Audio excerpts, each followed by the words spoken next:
ট্রাম্পকে দেখার জন্য একটু বাচ্চাদেরকে নিয়ে আসলাম, ফেসবুকে টিভিতে দেখালো, ডোনাল্ড ট্রাম্পের পাশাপাশি নরেন্দ্র মোদীরও দেখার ইচ্ছা।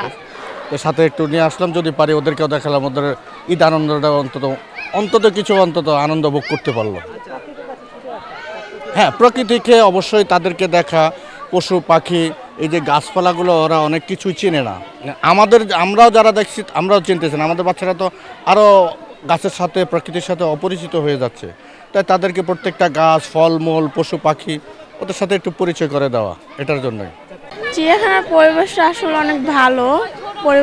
পরিবারের সাথে এসেছি, ভালোই লাগতেছে। বিভিন্ন ধরনের পশু পাখি সবই দেখলাম প্রায়। না, এরকম কোনো প্ল্যান ছিল না। বানর, হরিণ আর অনেক কিছু দেখার ইচ্ছা আছে।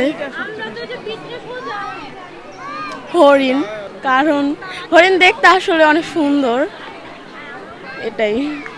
দেখা ডোনাল্ড ট্রাম্পের পাশাপাশি নরেন্দ্র মোদীরও দেখার ইচ্ছা আছে। আমি নিউজ মিডিয়ার মাধ্যমে দেখছি। না, বাসায় কেউ জোর করে নাই, সবাই দেখছিল যে ডোনাল্ড ট্রাম্প জিনিসটা অনেক ভাইরাল হইতেছে। তো আমরাও কালকে প্ল্যান করছি যে সবাই যেহেতু দেখতেছে তাহলে আমরা কেন বাদ যাবো, আমরাও একটু ডোনাল্ড ট্রাম্পকে দেখি। অনেকদিন তো কোনো কিছু দেখা হয় না।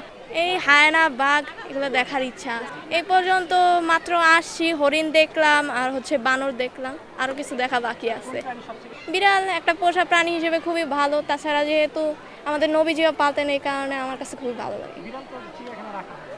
রাখা হয় না, তবুও এটা আমার একটা পোষা প্রাণী হিসেবে খুব প্রিয় প্রাণী।